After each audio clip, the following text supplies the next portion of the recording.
Guten Tag. Hier sind die Nachrichten für Deutschlernende vom 9. September 2025. Mann 4 Tage im Aufzug eingesperrt.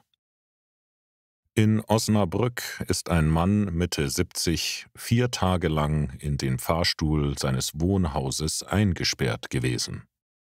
Er hat weder Wasser noch Essen bei sich gehabt und auch der Notrufknopf hat nicht funktioniert.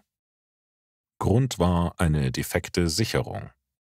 Da er kein Handy dabei gehabt hat, konnte er niemanden um Hilfe rufen.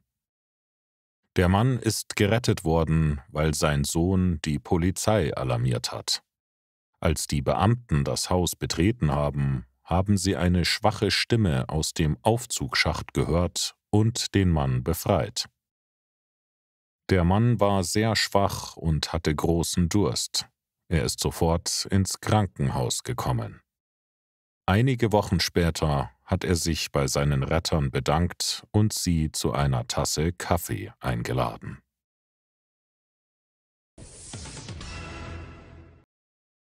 Frauen machen sich mehr Sorgen um die Rente. Eine neue Studie zeigt, viele Frauen in Deutschland sorgen sich um ihre finanzielle Zukunft. Mehr als die Hälfte würde gerne mehr Geld sparen, kann es sich aber nicht leisten. Über ein Viertel der Frauen hat Angst vor Armut im Alter. Männer sehen den Ruhestand etwas positiver. 51% freuen sich darauf, bei Frauen sind es 47%. Außerdem sparen 36% der Frauen gar nicht für die Rente. Bei Männern sind es 34%. Das zeigt, vor allem Frauen machen sich Sorgen um ihre finanzielle Zukunft. Nepal hebt Social-Media-Verbot auf. In Nepal hat die Regierung ein Verbot von sozialen Medien aufgehoben. Das Verbot hatte seit einer Woche für 26 Plattformen gegolten. Ziel war es, die Anbieter zur Registrierung und staatlichen Kontrolle zu zwingen.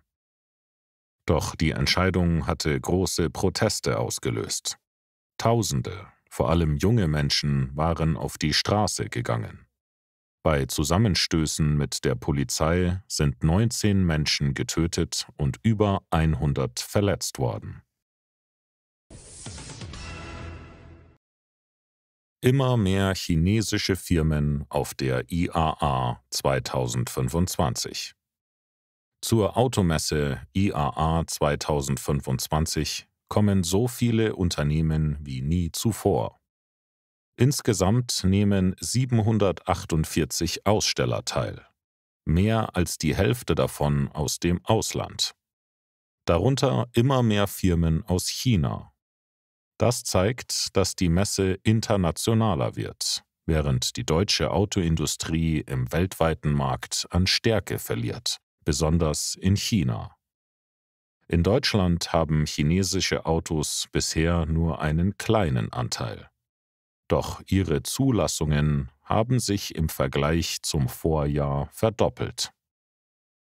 Das war's für heute mit den Nachrichten. Danke fürs Zuhören und bis morgen.